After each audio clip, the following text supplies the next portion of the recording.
마태복음 5장, 6장, 7장 우리가 산상수훈이라고 이야기를 합니다. 산상수훈은 그리스도인의 윤리입니다. 예수님이 산상수훈을 통해서 그리스도인들이 어떻게 살아야 되는가, 그리고 특별히 우리가 읽은 오늘 마태복음 5장 1절부터 시작되는 말씀은 팔복의 말씀이라고 이야기합니다. 그리스도인이 누려야 되는 복에 대해서 8가지에 대해서 말씀하고 있습니다. 그리고 오늘 우리가 읽었던 말씀은 7번째 9절 말씀인데 7번째 복에 대해서 말씀합니다. 제가 다시 한번 읽어보겠습니다. 화평케 하는 자는 복이 있나니 그들이 하나님의 아들이라 일컬음을 받을 것이요. 화평케 하는 자가 복이 있다. 이 말씀을 깊이 생각해 보면 우리가 살고 있는 이 세상 속에는 화평보다는 불안이, 갈등과 다툼과 전쟁이 더 많이 있는 것을 깨닫게 됩니다. 어떤 역사학자는 그렇게 이야기를 합니다. 인류 역사가 기록된 이후로 전쟁이 없었던 시간은 겨우 32년밖에 없었다, 이렇게 이야기를 합니다. 크고 작은 전쟁이 항상 있었습니다. 우리가 아는 것처럼 2번의 세계대전이 있었죠. 그리고 수많은 국지전이 지금 지구 어느 곳에서는 지금도 전쟁이 일어나고 있습니다. 특히 우리나라는 지구상에서 유일하게 분단 국가고 아직도 휴전 중 이렇게 얘기합니다. 휴전선 이렇게 얘기하잖아요. 휴전이라는 말은 잠시 전쟁을 쉬고 있다, 이런 얘기입니다. 그러니까 전쟁 중입니다. 전쟁 중. 요즘 우리가 많이 듣는 얘기가 종전선언 이런 얘기하는데, 종전, 전쟁을 끝낸다라는 거죠. 그러니까 우리가 기도해야 됩니다. 빨리 전쟁이 끝나고. 우리나라는요 지금 전쟁 중입니다. 그런데 요즘은 총칼을 들고 싸우는 전쟁이 아니라 또 다른 전쟁 때문에 우리가 참 많이 어려움을 당하고 있습니다. 바이러스와 전쟁입니다. 코로나 바이러스. 이미 많은 나라들이요 국가 비상사태를 선포했습니다. 그리고 지금 막 싸우고 있습니다. 통계 수치를 살펴보니까 어제 제가 살펴봤어요. 전 세계 205개국에서 코로나 바이러스가 발생을 했어요. 여러분, 205개 나라는 게 대단합니다. UN 회원국이 몇 개 나라인지 아세요? 193개국뿐이 안 돼요. 그런데 코로나 바이러스는 205개국, 훨씬 더 많은 숫자입니다. 여러분, 바이러스와 전쟁은요 눈에 보이는 총칼을 든 전쟁보다 더 무섭습니다. 보이지도 않는 바이러스라고 하는 적에게 더 많은 사람들이 죽어갑니다. 전 세계적으로 오늘 아침에 보니까 66만 명이 확진이 되죠. 66만 명 이상. 그리고 지금까지 코로나 바이러스 죽은 사람들이요 얼마나 많이 죽었는지 모릅니다. 평균 치사율이 얼마나 되냐면 4.58% 이렇게 해요. 4.58%. 100명에 4명, 5명은 죽는다는 겁니다. 어디를 가도 안전한 곳이 없습니다. 처음에 코로나 바이러스가 발생했을 때는 어디가 안전하다고 그랬냐면 미국이 안전하다고 그랬죠. 미국이요? 지금은요 10만 명이 넘어 10만 명. 유럽이 안전합니까? 유럽은 그야말로 아수라장입니다. 아수라장. 동남아요? 우리가 살고 있는 이 동남아는요 정확한 수치조차 없어요. 그렇죠? 얼마 전에 미얀마라는 나라에서 발표를 했는데, 그래서 미얀마는 코로나 바이러스가 0명이다 이렇게 빵. 그러면서 그 이유를 발표했는데 그렇게 얘기하더라고요. 우리는 카드를 사용하지 않고 현금을 사용하기 때문이다 그랬어요. 그러면서 그 얘기가 그런 거예요. 카드를 사용하면 줬다가 또 받았다가 이러던 바이러스가 발표된다. 이게 막 번져나가다. 그랬더니 그 뉴스를 보고 미국이 뭐라고 하냐면 그렇게 얘기했습니다. 세상에 제일 들어온 게 돈이다. 더 정확하게 얘기하면 검사할 역량이 안 됐다는 얘기입니다. 그런데 어제 제가 궁금해서 살펴봤어요. 미얀마는 어떤가? 미얀마에 벌써 8명이 발생합니다. 중국은요 믿을 수 없다고 얘기합니다. 일본은요 앞으로가 더 문제라고 얘기합니다. 안전한 곳이 어디 있습니까? 하나도 없습니다. 그래도 지금 현재 전 세계에서 가장 안전한 곳을 얘기할 때는 어디 얘기하냐면 대한민국이라고 얘기합니다. 대한민국. 전 세계가 한국의 대응 사례를 모범이라고 그렇게 칭찬을 합니다. 인터넷 기사를 보고 유튜브를 보고 또 실시간 뉴스를 보면 내가 대한민국 국민이라는 막 자랑스럽기까지 합니다. 대통령, 총리, 외교부 장관, 복지부 장관, 질병관리본부 장관, 본부장 막 세계 많은 나라에서 전화하고 기자회견합니다. 그 내용을 보면요 항상 그렇게 이야기합니다. 우리나라 대표들이 그렇게 얘기합니다. 우리가 가진 경험을 공유하겠습니다.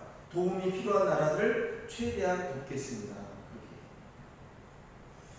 그렇게. 영국 BBC 방송, 우리나라 KBS와 같은 국영방송인데 그 BBC 방송에서 우리나라 외교부 장관 강경화 장관하고 인터뷰를 하고 방영을 했습니다. 그런데 그 후에 현진 댓글들이 막 뜨겁게 반응을 일으키고 있는데 그 내용 중에 그런 내용들이 많아요. 이 사람이 우리나라 총리가 되었으면 좋겠다. 우리가 잘한 것 같아요. 지금까지 잘한 것 같습니다. 그런데 아직 끝나지는 않았습니다. 더 조심해야 됩니다. 우리도 아직 어렵습니다. 그러나 더 어려운 나라들을 돕겠다고 그렇게 말하는 그런 생각들이 참 좋은 것 같습니다. 하나님은 분명히 우리를 창조하실 때 서로 돕도록 서로 사랑하도록 그렇게 사람을 만드셨습니다. 그런데도 불구하고 우리는 사랑하기보다는 쉽게 갈등하고 서로 분열합니다. 다툼이 있고 전쟁이 있습니다. 이것이 현실입니다. 한문을 가리켜서 우리가 얘기할 때 뜻글자라고 얘기해요. 뜻이 있다 얘기합니다. 그런데 사람을 뜻하는 사람 인자는 그 의미가 혼자서는 살 수 없다 이런 의미예요. 혼자서는 살 수 없습니다. 그래서 누군가는 어떻게 해요? 도와야 됩니다. 왜 우리가 서로 갈등하고 전쟁하는가 싸우고 다툼하게 되는가 그 원인이 어디 있는가 살펴보면 몇 가지 이유를 찾아볼 수 있습니다. 먼저 첫 번째는 서로가 보는 관점이 다르기 때문에 갈등하고 분쟁하고 서로 분열합니다. 서로 이해하지 못합니다. 오해하기 때문에 평화가 깨어집니다. 여러분 서로가 다르다는 것을 인정해야죠. 그렇죠? 그런데 인정하지 않습니다. 가치관과 목표가 다르고 관심과 의견이 다르고 인생을 사는 우선순위가 다릅니다. 여러분 서로가 다르다고 생각하면 그럼 인정할 수 있어요. 그런데 서로 다르다고 생각하지 않고 서로 자꾸 요구합니다. 나와 같아야 된다. 나와 같아야 된다. 왜 다른 생각을 가지고 있느냐? 서로 따지고 있습니다. 여러분 분명한 것은 다른 것이지 틀린 것은 아닙니다. 다른 것과 틀린 것은 분명한 차이가 있습니다. 그런데도 불구하고 나와 다른 사람들을 우리는 틀렸다고 이야기를 합니다. 그러면서 자꾸 갈등합니다. 부모 자식 간에도 그렇죠. 어려움이 많이 생기지 않습니다. 부모들은 항상 그런 것 같아요. 제가 어렸을 때도 그렇고 제가 부모가 돼서도 그렇고 항상 자녀에게 항상 너는 왜 나와 같이 생각하지 않느냐?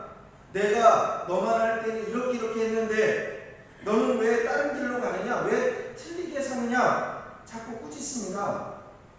그런 부모를 보면서 자녀들이 느끼는 감정 딱 한마디로 요약이 됩니다. 그게 뭐냐면 그거예요. 이렇게 얘기합니다. 말이 안 통해. 그래서 이런 어른들을 가르쳐서 요즘 젊은 세대는 뭐라고 얘기하냐면 그렇게 얘기합니다. 꼰대라고 해요. 꼰대. 들어보셨어요? 꼰대? 90년생이 온다고 하는 책 혹시 여러분 가능하면 좀 한번 찾아서 읽어보세요. 90년대생들이 생각하는 내용들 여러분 90년대생들은 여러분과 다르다는 겁니다. 생각 자체가. 제일 싫어하는 게 누군지 아세요? 꼰대. 여러분 서로 사랑으로 만나는 부부도요 서로가 이해하지 못합니다. 화성에서 온 남자, 금성에서 온 여자 많이 들어보셨죠? 책 읽어보면 남녀가 결혼해 한 지붕에서 사는 거예요. 그런데 그 책은 그렇게 얘기합니다. 그런데 사실은 각각 서로가 다른 별나라에서 온 전혀 다른 존재라는 겁니다. 서로 생각이 다르고 삶의 태도가 다릅니다. 그래서 남자와 여자는 소통이 안 돼요. 여러분 소통이 안 됩니다. 여자와 여자를 만나면 얘기가 잘 돼요. 남자랑 남자랑 만나도 얘기가 잘 돼요. 그런데 남자와 여자는 소통이 안 됩니다. 그래서 통역이 필요하다 그렇게 얘기합니다. 관계 속에서 여자들이 상처를 받고요, 남자들은 스트레스를 받습니다. 심리학적으로 그래요. 그러니까 남자와 여자가 데이트를 합니다. 젊은 남녀가 데이트를 하는데 이 봄날이 돼서 이제 자동차를 타고서 드라이브를 하는 거예요. 시외를 한참 다니고 아름답습니다. 자연도 아름답고 날씨도 좋고 둘 다 기분이 막 이렇게 좋아서 막 업이 됐어요.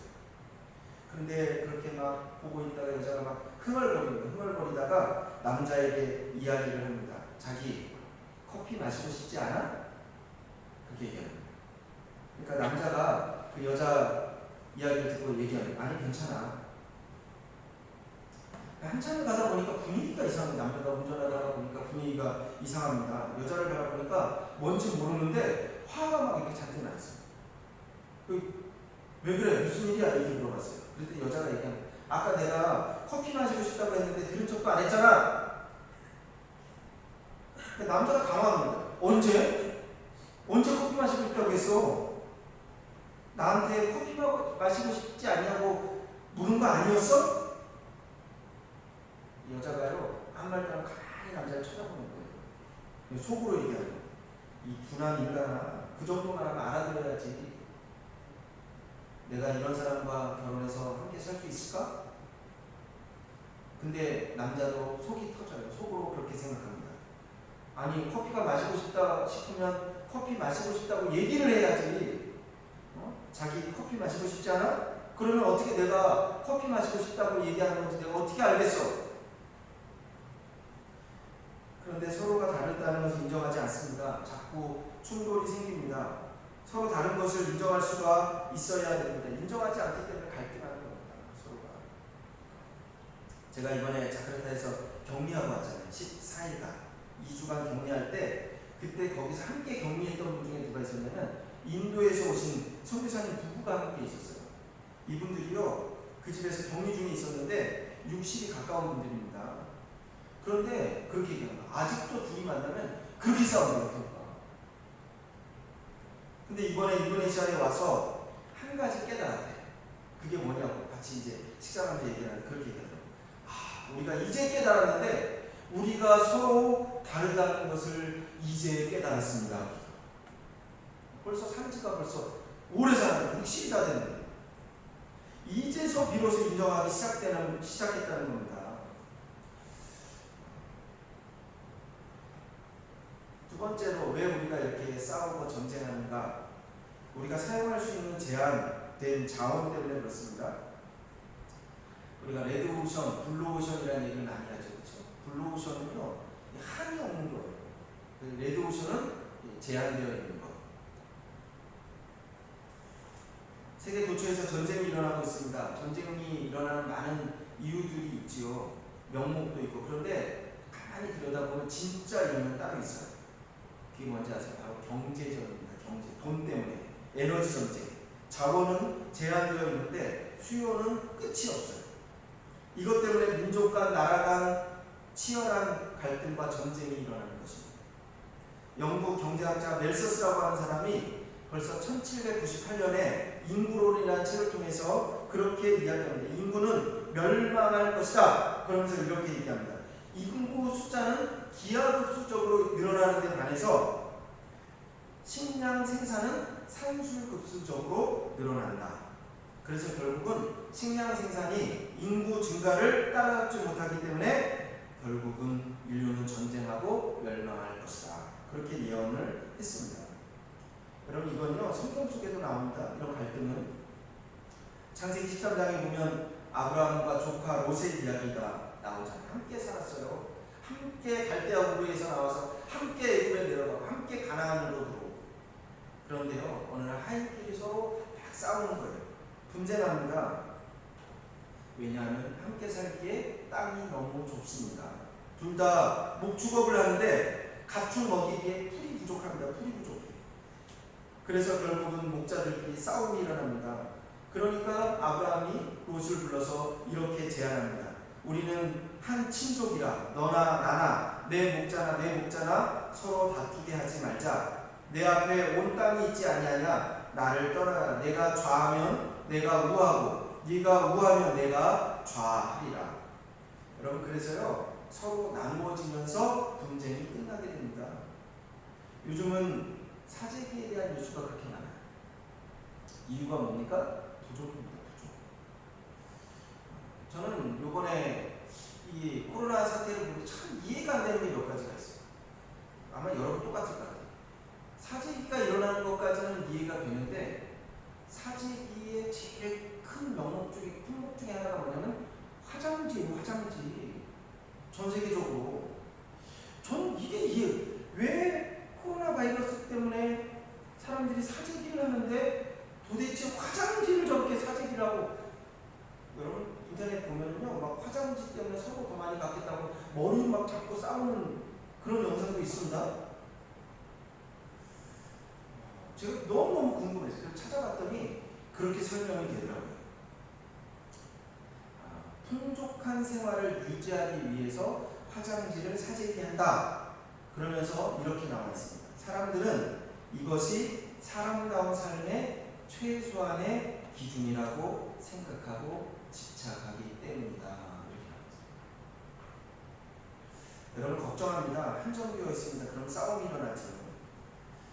하나님의 평화가 우리 가운데 있길 주님의 이름으로 축원합니다. 사실은 한정되어 있는 자원도 문제가 있지만 더 근본적인 문제는 힘 있는 사람, 가진 사람이 더 가지려고 욕심을 내기 때문에 다툼이 있고 갈등이 있습니다. 이걸 가르쳐서 우리는 부익부, 빈익빈 이렇게 이야기를 합니다. 힘 있고 가진 게 많을수록 자신의 것을 더 내어놓아야 되는데 그래야 평화가 있습니다. 사도행전 2장에 보면 초대교회의 모습이 바로 평화로운 모습입니다. 사도행전 2장 44절 말씀부터 보면 이렇게 기록됩니다. 믿는 사람이 다 함께 있어 모든 물건을 서로 통용하고 또 재산과 소유를 팔아 각 사람의 필요를 따라 나눠주고 날마다 마음을 같이하여 성전에 모이기를 힘쓰고 집에서 떡을 떼며 기쁨과 순전한 마음으로 음식을 먹고 하나님을 찬미하며 또 온 백성에게 칭송을 받으니 주께서 구원받는 사람을 날마다 더하게 하십니다. 여러분 지구의 인구 중에 4분의 1이 하루 1달러 이하로 생활합니다. 이런 사람을 가리켜 절대 빈곤층 이렇게 이야기합니다. 매년 1,800만 명이 굶주림으로 사망하고 있습니다. 그런가 하면 반대로 많은 사람들은요 또 먹을 것이 없어서 영양실조에 걸려 죽는 것이 아니고 너무 많이 먹어서, 또 반대로 또 그러다 보니까 다이어트 하기 위해서 영양실조에 걸리는 사람들도 넘쳐나고 있는 것이 현실입니다. 지구 한쪽에는 기아와 빈곤으로 먹을 것이 없어 굶어 죽어가고, 또 한편에는 이윤이 극대화돼서 오히려 식량 생산을 제한하고 남는 것을 불태우거나 바닷속에 빠뜨리고, 여러분 이게 실제로 일어나는 모습입니다. 한마디로 정리하면 욕심 때문에, 인간의 정욕 때문에 평화가 깨어지고 다툼이 일어나게 됩니다. 코로나 사태를 통해서 이것을 이용하는 사람들이 많이 있습니다. 사기꾼들이 많이 있어요. 마스크가 더 이상 구할 수 없으니까 인터넷에 주문해서 겨우 구해서 샀어요. 사서 딱 뜯어보니까 그 속에 휴지가 4장이 들어있어요. 그런 이야기들이 참 이 인터넷에 많이 나옵니다. 어떤 사람들은 사태가 처음 터졌을 때 미리 마스크를 대량으로 주문해서 창고에 두고 마스크 대란이 일어나자 값을 올려서 파는 사람들도 많이 생기기 시작을 합니다. 그러나 오늘 본문에서 예수는 분명히 우리에게 말씀합니다. 화평케 하는 자는 복이 있나니. 여러분 평화를 만들어내는 자는 복이 있다고 말씀합니다. 이 세상에는 두 종류의 사람이 있습니다. 문제를 만드는 사람이 있어요. 이런 사람을 가르쳐주는 트러블 메이커라고 얘기합니다. 어디를 가나 있어요. 트러블 메이커. 또 한편에는 평화를 만드는 사람이 있습니다. 피스 메이커. 여러분은 피스 메이커가 되시기를 바랍니다. 어떻게 우리가 평화를 실천할 수 있는가, 화평을 실천할 수 있는가, 다 어려운 때입니다. 그래도 우리 주위에 보면 요즘 훈훈하고 따뜻한 뉴스들이 참 많이 있습니다. 한국에는요 요즘 새로운 운동이 일어나고 있는 거 아세요? 그 운동이 뭐냐면 착한 마스크 기부 운동 들어보셨나요? 이 운동이 전국적으로 확산되고 있습니다. 또 어떤 사람들은 자가격리자, 확진자 이 사람들에게 음식물을 자비로 배달해서 자원봉사하는 사람들 이야기도 있습니다. 대구가 위험에 처했을 때 그곳을 향했던 수많은 의료봉사 자원자들도 있었습니다. 예수님은 이 세상에 평화를 위해서 오셨습니다. 하나님과 인간 사이의 화해를 위해서 십자가에 달려 죽으셨습니다. 예수님의 십자가를 통해서 비로소 화해가 시작이 되었고 평화가 만들어졌습니다. 여러분, 평화가 만들어지는 것은 희생이 필요하고 고통이 따를 수밖에 없습니다. 그런데 분명히 주님 말씀합니다. 화평케 하는 사람은 복이 있나니. 화평케 하는 사람이 바로 예수 그리스도를 닮은 사람입니다.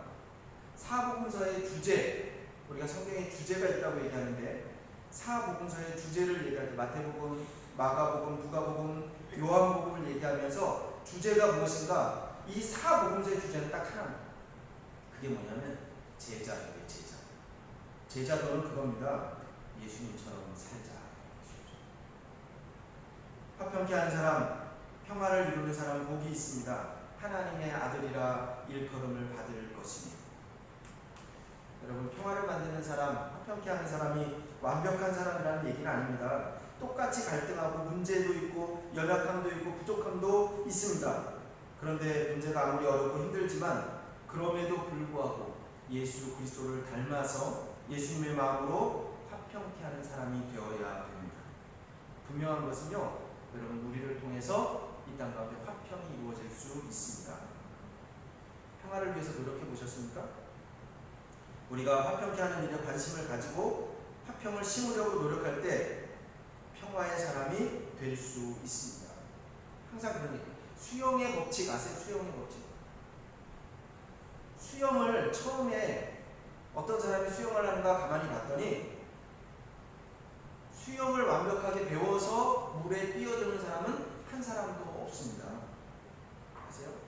반대로 모두 먼저 물속에 뛰어들어서 그리고 수영을 합니다. 역시 마찬가지예요. 우리가 지금 100% 완전한 사람으로 화평을 심을 수 없어요. 그러나 우리가 현장에서 화평을 심기 시작할 때 하나님은 우리를 통해서 역사하실 줄로 믿습니다. 하나님은 우리를 하나님의 자녀라고 인정해 주십니다. 그리고 세상 사람들도 우리를 하나님의 자녀라고 칭찬할 것입니다. 지금 교회가, 한국 교회뿐만 아니고 전 세계 교회가 어려움을 당하고 있고 또 때로는 코로나19 사태로 인해서 또 많은 사람들이 손가락질도 받고 있습니다. 이때 오늘 주님의 말씀에 우리가 잘 귀 기울이고 묵상할 수 있기를 바랍니다. 화평케 하는 자는 복이 있나니 저희가 하나님의 아들이라 일컬음을 받을 것입니다. 오늘 이 땅 가운데 화평을 심는 하나님의 자녀들이 되시길 주님의 이름으로 축원합니다. 네. 다 같이 기도하겠습니다. 좋으신 하나님 감사합니다. 오늘 우리를 부르시고 또 말씀 앞에 서게 하시니 감사합니다. 오늘 말씀을 통하여 우리가 이 땅 가운데 화평을 심게 하여 주시옵소서. 평화가 깨어졌습니다. 가는 곳마다 불안하고 갈등하고 하나님 이때 먼저 우리가 화평케 하여 주시옵소서. 화평의 사람이 되게 하여 주시옵소서. 예수 그리스도의 이름으로 기도드리옵나이다.